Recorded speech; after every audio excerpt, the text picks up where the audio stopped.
আমন্ত্রণ দীপ্ত সংবাদে আপনাদের সাথে আছি আমি ইয়াসমিন সুমনা। শুরুতে জানিয়ে দিচ্ছি সংবাদ শিরোনাম।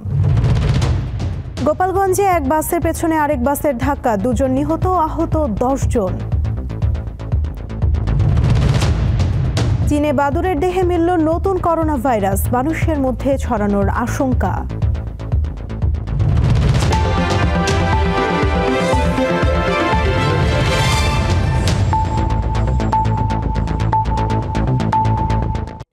গোপালগঞ্জের কাশিয়ানীতে 2 বাসের সংঘর্ষে 2 জন নিহত হয়েছে। এ ঘটনায় আহত হয়েছে অন্তত 10 জন। সকাল 11টার দিকে ঢাকা খুলনা মহাসড়কে কাশিয়ানী উপজেলার হিরণ্যকান্দি এলাকায় এই দুর্ঘটনা ঘটে। হাইওয়ে পুলিশ জানায়, ঢাকা থেকে ছেড়ে যাওয়া বাগেরহাটগামী টুঙ্গিপাড়া এক্সপ্রেসের একটি যাত্রীবাহী বাস কাশিয়ানীর হিরণ্যকান্দি এলাকায় পৌঁছালে চালক নিয়ন্ত্রণ হারিয়ে সোহাগ পরিবহন নামে একটি বাসকে পেছন থেকে ধাক্কা দেয়। সোহাগ পরিবহন খানিকটা সরে গেলে টুঙ্গিপাড়া এক্সপ্রেসের বাসটি রাস্তার পাশে গাছের সাথে গিয়ে ধাক্কা লাগে। এতে বাসের সামনের অংশ দুমড়ে মুচড়ে যায়। ঘটনাস্থলেই নিহত হন বাস চালক মন্টু শেখ ও সুপারভাইজার আরিফ। আহত হয় বাসের অন্তত 10 যাত্রী। খবর পেয়ে পুলিশ ঘটনাস্থলে পৌঁছে আহতদের উদ্ধার করে কাশিয়ানী উপজেলা স্বাস্থ্য কমপ্লেক্সে ভর্তি করেছে।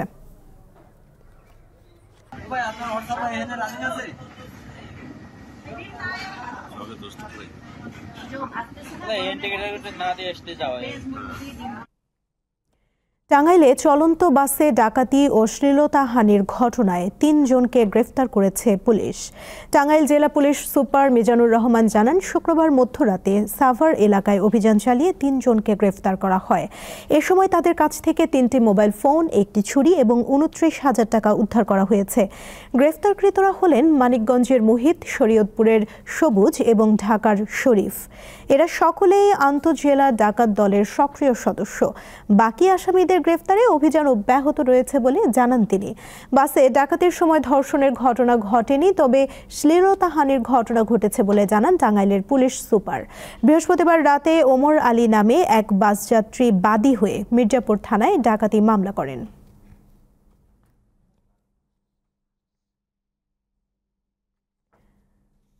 নতুন প্রজন্মের জন্য বাসযোগ্য দেশ গড়তে সবাইকে একসাথে কাজ করার আহ্বান জানিয়েছেন বিএনপি মহাসচিব মির্জা ফখরুল ইসলাম আলমগীর। বিশিষ্ট সাংবাদিক মাহফুজ উল্লাহর মরণোত্তর 21শে পদক প্রাপ্তি উপলক্ষে জাতীয় প্রেস ক্লাবে আয়োজিত এক অনুষ্ঠানে তিনি নতুন বাংলাদেশ গড়তে সবাইকে আরও আন্তরিক হওয়ার পরামর্শ দেন। আজকে একটা আশার আলো সবাই আমরা দেখতে পাচ্ছি যে আবার নতুন করে বাংলাদেশকে আমরা গড়ে তুলব। সবাই কথাটা বলছি, এটাতে সবারই আমরা আরো অনেক বেশি আন্তরিক হওয়া প্রয়োজন এবং সত্যিকার অর্থেই আমরা যেন সবাই ভবিষ্যৎ প্রজন্মের জন্য যে কথাটাকে বলা হয়েছে বাসযোগ্য দেশ, তিতুমির বলেছে, সেই বাসযোগ্য দেশ তৈরি করার জন্য সবাই যেন কাজ করতে পারে। হবিগঞ্জের বাহুবলে জামায়াত নেতার স্ত্রীকে ছুরিকাঘাত করে হত্যা করেছে দুর্বৃত্তরা। গতকাল সন্ধ্যায় উপজেলার পশ্চিম জয়পুর গ্রামে এই ঘটনা ঘটে। পুলিশ জানায়, স্ত্রী মিনারা বেগম ও 7 মাসের মেয়েকে বাসায় রেখে বিভিন্ন রাজনৈতিক অনুষ্ঠানে যোগ দেন উপজেলা জামায়াতের সাবেক সাধারণ সম্পাদক ও উপজেলা শ্রমিক কল্যাণ ফেডারেশনের সভাপতি আব্দুল আহাদ। এ সুযোগে একদল দুর্বৃত্ত তার বাসায় ঢুকে তার স্ত্রীকে হত্যা করে। সন্ধ্যায় আব্দুল আহাদ বাসায় ফিরে রক্তাক্ত অবস্থায় স্ত্রী মিনারা বেগমের মরদেহ দেখতে পান। খবর পেয়ে বাহুবল থানা পুলিশ ঘটনাস্থলে পৌঁছে নিহতের লাশ উদ্ধার করে।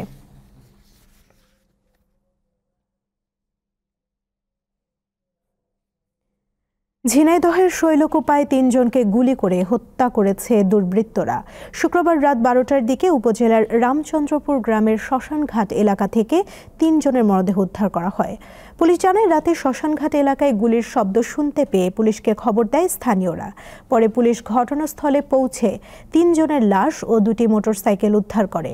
নিহতদের একজন হরিণাকুণ্ড উপজেলার বাসিন্দা, পূর্ব বাংলা কমিউনিস্ট পার্টির নেতা হানিফ বলে প্রাথমিকভাবে জানিয়েছে পুলিশ। বাকি 2 জনের পরিচয় এখনো পাওয়া যায়নি।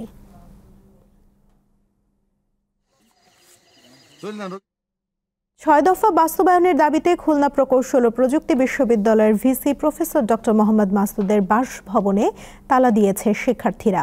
পঞ্চম দিনেও খুলনা প্রকৌশল ও প্রযুক্তি বিশ্ববিদ্যালয়ের সাধারণ শিক্ষার্থীদের আন্দোলন অব্যাহত রয়েছে। 6 দফা দাবি বাস্তবায়নের আন্দোলনে হামলাকারীদের গ্রেফতারের দাবির সঙ্গে হামলাকারীদের পোস্টার দেয়ালে স্থাপন করা হয়েছে, সেই সঙ্গে বিশ্ববিদ্যালয়ের নতুন প্রশাসন নিয়োগের দাবি করা হয়েছে। দুপুর 12টায় সাধারণ শিক্ষার্থীদের ব্যানারে বিক্ষোভ মিছিল বের হয়। মিছিলটি বিশ্ববিদ্যালয়ের বিভিন্ন সড়ক প্রদক্ষিণ করে শহীদ মিনারে গিয়ে শেষ হয়। এর আগে শুক্রবার রাত 8:30টার দিকে বিক্ষোভ মিছিল নিয়ে ভিসির বাসভবনে যায় আন্দোলনরত শিক্ষার্থীরা। বাসভবনে তালা ঝুলিয়ে দেয় তারা। এরপর মিছিল নিয়ে কুয়েট কর্নারের সামনে গিয়ে এক সমাবেশের মাধ্যমে শেষ করে কর্মসূচি। শিক্ষার্থীরা জানান, সম্প্রতি হওয়া সংঘর্ষের দিন ভিসি ছাত্রদের নিরাপত্তায় তাৎক্ষণিক কোনো পদক্ষেপ নেননি।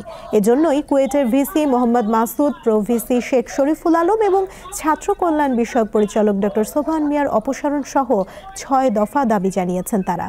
দাবি পুরোপুরি বাস্তবায়ন না হওয়া পর্যন্ত শিক্ষার্থীরা তাদের অবস্থান থেকে সরে আসবেন না। এদিকে চিকিৎসার জন্য বর্তমানে ঢাকায় আছেন কুয়েটের ভিসি মোহাম্মদ মাসুদ।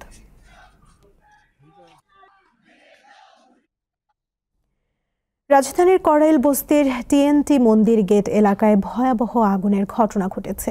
পরবর্তীতে 10 ইউনিটের চেষ্টায় আগুন নিয়ন্ত্রণে আসে। শুক্রবার রাতে এই অগ্নিকাণ্ডের ঘটনা ঘটে। আগুনে বস্তির বেশ কয়েকটি ঘর পুড়ে গেছে, তবে কি কারণে আগুনের সূত্রপাত তা জানা যায়নি। এর আগে রাত 8:30টার দিকে রাজধানীর খিলগাঁও তালতলা মার্কেট সংলগ্ন গ্যারেজ ও স মিলে আগুন লাগে। ফায়ার সার্ভিসের 10 ইউনিটের চেষ্টায় আগুন নিয়ন্ত্রণে আসে। ওই এলাকায় একটি গাড়ির গ্যারেজ ও রাবারের কাঁচামালের গোডাউন ছিল। কিছু গাড়ি বের করা সম্ভব হলেও অনেক গাড়ি পুড়ে গেছে।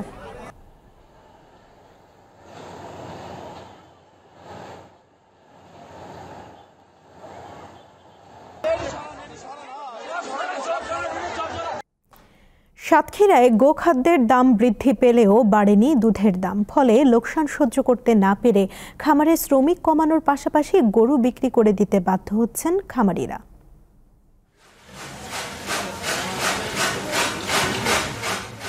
পর্যাপ্ত খামার, দুধের গুণগত মান ও উৎপাদন বৃদ্ধির কারণে দুধ উৎপাদনে দেশের মধ্যে দ্বিতীয় স্থানে রয়েছে সাতক্ষীরা। জেলার মধ্যে সবচেয়ে বেশি খামার থাকায় 2001 সালে সাতক্ষীরার তালা উপজেলার জিয়ালাকে দুগ্ধ গ্রাম হিসেবে ঘোষণা করে সরকার। গাভী পালন লাভজনক হওয়ায় তালা ছাড়াও সদর উপজেলার ধুলিহর, তালতলা, কলারোয়া ও কালীগঞ্জে গরুর খামারের সংখ্যা বাড়তে থাকে। তবে সাম্প্রতিক সময়ে সব ধরনের গোখাদ্যের দাম কেজি প্রতি বেড়েছে 4 থেকে 5 টাকা। শুধু গোখাদ্য নয়, ওষুধের দাম বাড়ার পাশাপাশি পরিবহন খরচও বেড়েছে, কিন্তু বাড়েনি দুধের দাম। আমার আগে গরু 20-25টি ছিল, গরু বিক্রি করে দিয়েছি। মনে করেন গরু খুশি লস। আগে যে আমাদের খরচ ছিল এখন অনেক বৃদ্ধি। টাকাটি বিচুলি কিনতেছিলাম 4.5 থেকে 5 টাকা আটি, এখন সেই বিচুলির দাম বৃদ্ধি পেয়ে 7 টাকা আটি দাম হয়ে গেছে। দুধের দাম আগে ছিল 1700 টাকা, এখন 2000 টাকা। এই দুধের দাম কম, দাম না বাড়ালে মনে করেন এ লোকেরা আমাদের বেতন কিভাবে দেবে, আমরা সংসার কিভাবে চালাবো। দানাদার খাদ্যের উপর নির্ভরশীলতা কমিয়ে খামারিদের ঘাস লাগানোর পরামর্শ দিয়েছেন প্রাণী সম্পদ কর্মকর্তা। দুধের দামটা আমাদের 60 টাকা প্লাস হওয়া উচিত। যদি 60 টাকা প্লাস হয় তাহলে আমাদের খামারিরা টিকে থাকতে পারে। উক্ত খামারিরা যাতে বেশি বেশি করে পাকচুং জাতের ঘাস চাষ করে। বর্তমানে জেলায় 8000-এর বেশি ছোট বড় ডেইরি ফার্ম রয়েছে, যেখান থেকে দিনে 2,10,000 মেট্রিক টন দুধ উৎপাদন হয়। জেলার চাহিদা মিটিয়ে বাকি দুধ পাঠানো হয় খুলনা ও যশোর সহ দেশের বিভিন্ন জেলায়। দীপ্ত, বার্তাকক্ষ। এবারে আন্তর্জাতিক সংবাদ। চীনে আবারও বাদুড়ের দেহে নতুন করোনা ভাইরাসের সন্ধান মিলেছে। দেশটির উহান ইনস্টিটিউট অব ভাইরোলজির গবেষকরা এটি আবিষ্কার করেন। HKU5CoV2 নামের এই ভাইরাস এখনও মানবদেহে শনাক্ত হয়নি, তবে এটি মানুষের মধ্যে ছড়িয়ে পড়তে পারে বলে সতর্ক করা হয়েছে। গবেষকরা জানান, নতুন আবিষ্কৃত এই ভাইরাস মানুষ ও অন্যান্য স্তন্যপায়ী প্রাণীদের দেহে পাওয়া প্রোটিনের সঙ্গে মিলে কোষগুলোকে সংক্রমিত করতে পারে। এর সঙ্গে করোনা ভাইরাসের গোত্রীয় মার্স ভাইরাসের মিল রয়েছে।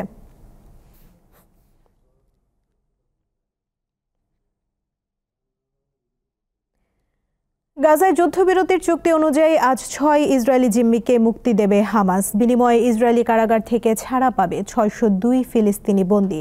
স্থানীয় সময় সকাল ৮:৩০টায় ইসরায়েলি বন্দীদের হস্তান্তর করা হবে বলে জানানো হয়েছে। এরই মধ্যে মুক্তি পেতে যাওয়া ৬ জিম্মির নাম প্রকাশ করেছে হামাস। তাদের মধ্যে ২ জন প্রায় ১ দশক আগে গাজায় প্রবেশের পর বন্দী হয়েছিল। অপরদিকে ইসরায়েলি কারাগার থেকে মুক্তি পাওয়া ফিলিস্তিনিদের মধ্যে প্রায় ৪৪৫ জন ৭ই অক্টোবর হামাসের হামলার পর গ্রেফতার হয়েছিল। এটি যুদ্ধবিরতি চুক্তির প্রথম পর্যায়ের ৭ম এবং শেষ বন্দী বিনিময়। এদিকে পশ্চিম তীরের বেশ কয়েকটি শহরে হামলা চালিয়েছে ইসরায়েলি সেনারা। এই সময় জেনিন ও হেব্রনে 2 ফিলিস্তিনি শিশুকে হত্যা করা হয়। যুক্তরাষ্ট্রের সর্বোচ্চ সামরিক কর্মকর্তা, chairman of joint chief of staff ও বিমান বাহিনীর জেনারেল চার্লস কিউ ব্রাউনকে বরখাস্ত করেছেন প্রেসিডেন্ট ডোনাল্ড ট্রাম্প। একই সাথে আরও 5 জন অ্যাডমিরাল ও জেনারেলকে পদ থেকে সরিয়ে দেওয়া হয়েছে। এরই মধ্যে ব্রাউনের জায়গায় অবসরপ্রাপ্ত লেফটেন্যান্ট জেনারেল ড্যান রাজিন কেইনকে ফিরিয়ে আনার ঘোষণা দিয়েছেন ট্রাম্প। F-16 যুদ্ধবিমানের সাবেক পাইলট কেইন গত বছরের শেষ পর্যন্ত সেন্ট্রাল ইন্টেলিজেন্স এজেন্সিতে সামরিক বিষয়ক সহযোগী পরিচালক ছিলেন। এদিকে পেন্টাগন জানিয়েছে নৌবাহিনী প্রধান, বিমান বাহিনীর উপপ্রধান এবং সেনা, নৌ ও বিমান বাহিনীর অ্যাডভোকেট জেনারেল পদেও রদবদল করতে যাচ্ছেন প্রেসিডেন্ট।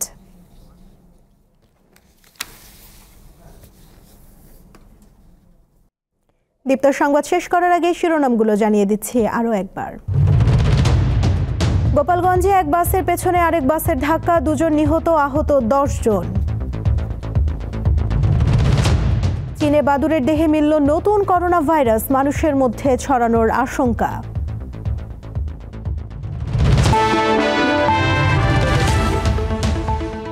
এই ছিল এখনকার মতো। পরবর্তী সংবাদ বিকেল 4টায় দেখার আমন্ত্রণ রইল। এছাড়া আরও তথ্য এবং বিনোদন জগতের নানা খবর পেতে যুক্ত থাকুন দীপ্ত ডিজিটাল প্ল্যাটফর্মের সাথে। ধন্যবাদ সবাইকে।